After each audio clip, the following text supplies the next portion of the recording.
নমস্কার আমার সমস্ত বন্ধুদেরকে। আজকে খুব একটা সিরিয়াস বিষয় নিয়ে আমি আর একটা ভিডিও করতে বাধ্য হচ্ছি।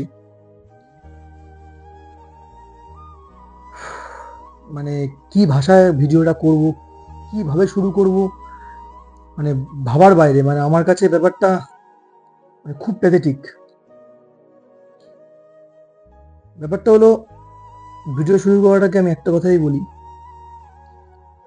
হায় রে সমাজ, সমাজের কি পরিস্থিতি, আমরা কোথায় থাকি, হ্যাঁ কোথায় বাস করছি আমরা। ব্যাপারটা যখন আমি দেখাবো, অনেকেই জানেন অনেকেই জানেন না। তো আগে ভিডিওটা একটু মন দিয়ে দেখুন, তারপরেই আপনাদের সাথে কথা বলবো। দেখুন ভিডিওটা। শোনো না, বলুন। বলছি আমার একটা কথা বলো, এদিকে আসবে তো? বলছি ও কি দুষ্টুমি করেছিল যে ওর জন্য ওকে মাথায় মারলে? প্রবলেম কি করেছিল? পটি ইস্যু করেছিল? বসো না বসো না। পটি এসে তো করছিল। পটি ইস্যু করেছে সেই লাগে নাকি? একটু জ্বালাতন করছিল তাই মেনে। লিজা জ্বালাতন করছিল? লিজা তো এক জায়গায় থাকে, ও আর কি জ্বালাতন করে? কি জ্বালাতন করছিল? নাকি গোল্ডি জ্বালাতন করছিল? লিজাই কি করছিল? ঘরের মধ্যে হিসু করছিল খালি? হিসু করছিল, হিসু মনে হচ্ছে 3-4 করেছিল। কানের কথা বোঝা যায় না। 3-4 বার ইস্যু করেছে ঘরের মধ্যে, আর তোমার রাগ হয়ে গেছে ওই জন্য? আর পটিও করেছিল। ভটিও করেছে আবার? তাহলে তো রাগ হওয়াটা স্বাভাবিক। পাছায় না মেরে মাথায় কেন মারলে? তোমাকে যার সময় বললাম না মাথায় মেরো না, মাথায় মারলে মরে যায় কুকুর। খুব জোরে মেরে দিয়েছো?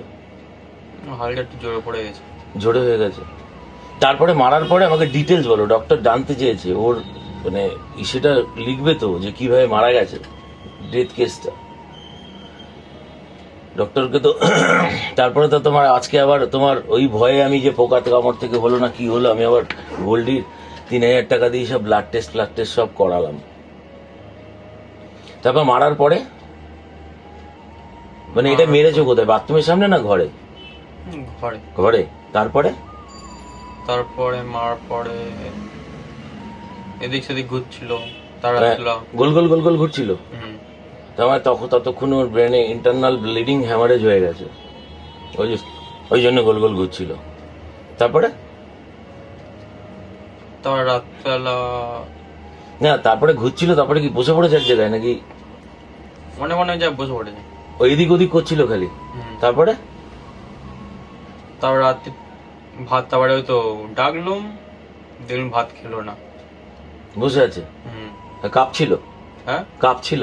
হালকা কাঁপছে। কাঁপছিল না? তারপরে আচ্ছা একটা কথা বলো তো, তুমি তো রোজ সকালবেলা ঘুম থেকে ওঠো 9টার সময়, ওই দিন 5:40 ঘুম থেকে উঠলে কিভাবে? টিভি দেখছিলে না ঘুমাচ্ছিলে? হালকা টিভি দেখছিলাম। এই যে বললে 12টার সময় ঘুমিয়ে পড়েছো, টপ মারো। তো একটু তাড়াতাড়ি ঘুমটা ভেঙে গেছিল। তারপরে উঠে তুমি হঠাৎ লিজাকে দেখলে কেন? ওই দেখলাম ওইখানে শুয়ে আছে, শুয়ে থাকবে, তারপর গেলুম। তুমি যখন আমাকে ফোন করলে লিজা আর নড়ে না, তখন তো 5:58 বাজে, 6টার আগে। তখন ঘুম থেকে উঠে গেছো, টেনশন ছিল কি হলো দেখি একটু, আর তোমার নিজেরও তো একটা খারাপ লাগছিল, মেরে দিয়েছো তাই না, টেনশনে উঠে পড়েছো। উঠে দেখলে, আচ্ছা আর একটা কথা বলো তো, যখন কাশি গিয়ে আমাকে দেখালো ওকে, তখন ওর মুখের পাশে শুধু থুতু ছিল, পরের বার কাশি গিয়ে বলছে মুখের পাশ দিয়ে ব্লাড বেরোনো দেখেছে। প্রথম যখন সকালে কাশি গেল আমাকে ভিডিওতে দেখালো, তখন তো ব্লাড ছিল না। ব্লাড ছিল? ব্লাড কি করে বেরোলো? তো মরেই গেছিল। চাপাচাপি করেছিলে? চাপাচাপি করেছিলে কাশি চলে যাওয়ার পরে? কিছু করিনি। সঙ্গে সঙ্গে হাত দিয়েছি, সঙ্গে সঙ্গে যেন ভয়, পুরো মধ্যে একটা ভয় মতন লেগে উঠে যায়। যে কি করে ফেললাম, মরেই গেল।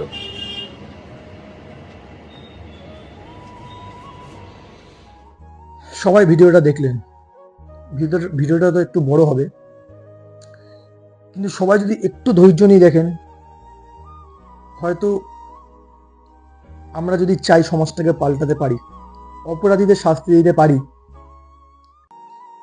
তাই সবাই একটু ধৈর্য ধরে ভিডিওটা দেখুন। আপনাদের মধ্যেও যদি মন থাকে, আপনাদেরও কষ্ট হবে। আপনারা যদি মানে যারা ভিডিওটা দেখছেন তারাও যদি সবাই পেট প্যারেন্টস হন, তাদের বাড়িতে যদি সন্তান থাকে, পোষ্য থাকে, বা তারা যদি রাস্তায় বাচ্চাগুলোকে খাইয়ে থাকেন, ভালোবেসে থাকেন, তারাও বুঝবেন।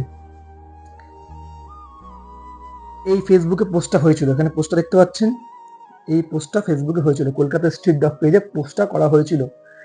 আমি সেখান থেকেই পোস্টটা পড়ি। তো পোস্টটি দেখে আমার মানে সত্যি কথা, আমি আটকে উঠেছিলাম পোস্টটি দেখে। একটা ওইটুকু বাচ্চা ছেলে কতটা নৃশংস, সে এই বয়সেই এরম করছে, সে পরবর্তীকালে কি করতে পারে আরো। তাই আমি বলবো এদের গাছ থেকে মানে চারা গাছ অবস্থায় এদের কেটে দেওয়া উচিত। গাছ হওয়ার আগে, এরা পুরোপুরি বৃক্ষ তৈরি হওয়ার আগে এদের চারা অবস্থাতেই কেটে দেওয়া উচিত। মানে ভিডিওটা দেখে, পোস্টটি দেখে রীতিমতো আমি কেঁদেছি, ঠিক আছে, আমার চোখের কোণে জল এসছে। এবং যারা ভিডিওটা দেখছেন, যারা রিয়েলাইজ করছেন, তাদেরও চোখের কোণে জল আসবে, এটাই রিয়েলিটি। এবার আমি বাচ্চাগুলোর ছবি দেখাই। যে পাকটার ছবি দিচ্ছি, এই যে পাকটা, এই পাকটার নাম লিসা। এই পাকটাকে মাথায় আঘাত করে মেরে ফেলেছে ওই জানোয়ার ছেলেটি। আর এই যে বাচ্চাটিকে দেখছেন এবার, এ হলো গিয়ে ল্যাব্রাডর, এর নাম গোল্ডি। পোস্টটি আমি আপনাদের একটু পড়ে শোনাই, আমি তাও স্ক্রিনে দিচ্ছি, আপনারা পোস্টটা একটুখানি পড়ে নিন, স্ক্রিনে পোস্টটা পড়ুন, আমি আপনাদের পড়ে শোনাচ্ছি। এই ছেলেটিকে চিনে রাখুন, এইটাকে মানুষ বলবেন নাকি অন্য কিছু জানি না। ঘটনাটি বাঘাযতীন এলাকার ভাই ভাই সংঘের সামনে একটি বাড়ি। নিচের দেওয়া এই ছেলেটির কনফিউশনটা শুনুন, জাস্ট গায়ে কাটা দিয়ে উঠবে। আমি সুমিত ভট্টাচার্য, বয়স 45, 5/10, মণিলাল ভট্টাচার্য, 31/68, বিদ্যাসাগর কলোনি, কলকাতা 47 উনি বসবাস করেন।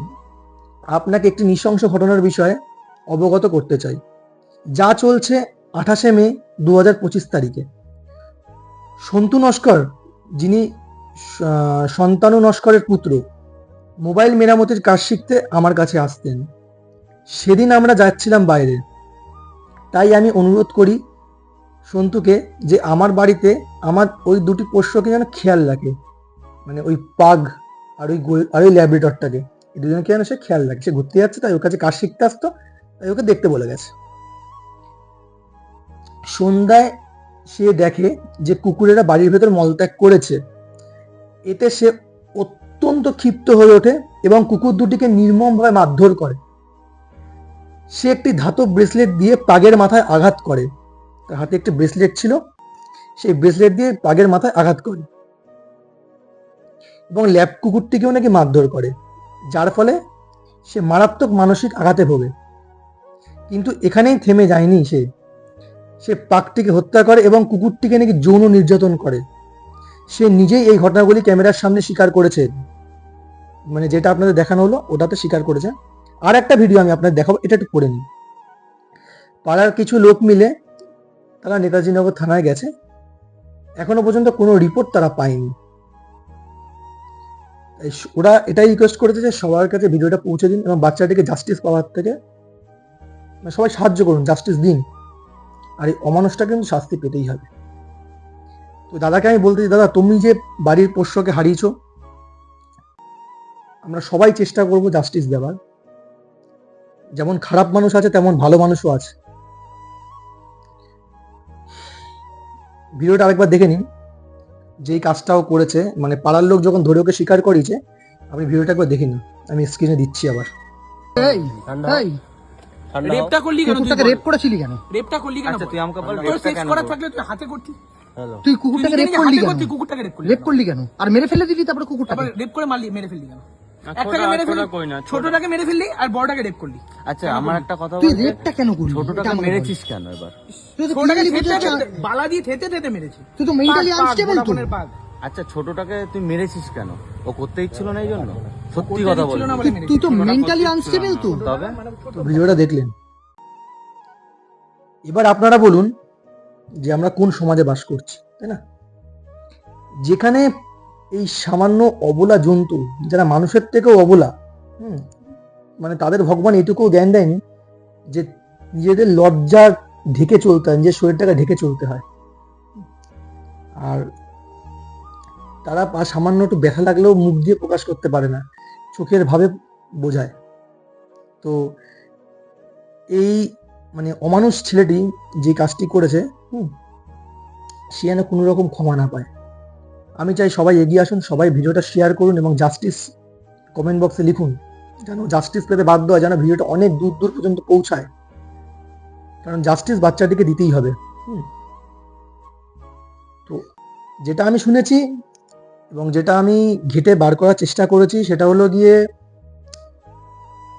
এই ভারসাম্যহীন ছেলেটি, মানসিক ভারসাম্যহীন ছেলেটি এবং ক্যারেক্টারলেস ছেলেটি ওই ল্যাব্রাডর যেটা আছে, ওই বাচ্চাটিকে নাকি রেপ করতে চেয়েছিল, তার সঙ্গে নোংরামো কিছু করতে চেয়েছিল। তো তখন এই পাকটি নাকি আটকাতে যায়। পাকটি বুঝতে পারে যে কিছু একটা ভুল হচ্ছে, কারণ মানুষের থেকে ওদের বুদ্ধি অনেক বেশি হয়, তো আটকাতে যায়। সেই জন্যে সেই পাকটিকে নাকি সে, হাতে তার একটি বালা ছিল, ধাতুর বালা, সেটা দিয়ে মাথায় খুব জোরে আঘাত করে। এবং প্রথম ভিডিওটা শুনলেন যে কিভাবে বাচ্চাটি কষ্ট পেতে পেতে মারা গেছে, তাই না? তার বাড়ির লোক তার পোষ্যর দিকে এতটাই ভালোবাসতো যে ক্রেশে রেখে যায়নি গায়ে পোকা হবে বলে এবং ভয় পাবে বলে, নিজের বাড়িতে রেখে গেছে যাতে শান্তিতে বাচ্চাগুলো অন্তত মন খারাপ না করে ভালোভাবে থাকতে পারে। এবং একটা ছেলেকে কাজ শেখাও তাকে বিশ্বাস করে রেখে গেছে, তার বিশ্বাসে এত ভালো সে প্রতিদান দিয়েছে। তাই আমি বলবো ভিডিওটা অনেক বড় হয়ে যাচ্ছে, বেশি কথা বলবো না। আপনারা সবাই পাশে থাকুন, সাহায্য করুন যাতে বাচ্চাটি জাস্টিস পায় এবং এই অমানুষটি যাতে সাজা পায়। কি আর বলবো, এটুকুই। তো যারা পেটস প্যারেন্টস আছেন বা যারা পশুদের ভালোবাসেন, এটুকুই বলবো যে সবার কিন্তু পাশে থাকা উচিত। এবং আমার থেকে আরো অনেক বড় বড় ক্রিয়েটার আছে বা কন্টেন্ট ক্রিয়েটার আছে, তারাও, আমি চাই তারাও ভিডিওটা করুক। কারণ আমার ভিডিও যদি 100 জন দেখে, তাদের ভিডিও 1 লাখ 2 লাখ লোক দেখবে। সবাই এগিয়ে আসুন এবং সাহায্য করতে, আমাদের সবাইকে সাহায্য করতে হবে, আমরা সবাই এগিয়ে আসি, ঠিক আছে? কারণ এটা একটি হারিম করা ঘটনা, মানে পরবর্তীকালে এর থেকেও বাজে কিছু হবে, যা দেশের পরিস্থিতি আছে, এর থেকে বাজে কিছু হওয়ার আর নেই। এসব অমানুষ বেঁচে থাকলে এর থেকে বাজে কিছু হওয়ার নেই। সবাই অবশ্যই পাশে থাকবেন, এটুকুই বলার। নমস্কার, ভালো থাকবেন, থ্যাংক ইউ। শেষে একটা কথাই বলতে চাই, লিসা মা, আমাদের ক্ষমা করিস।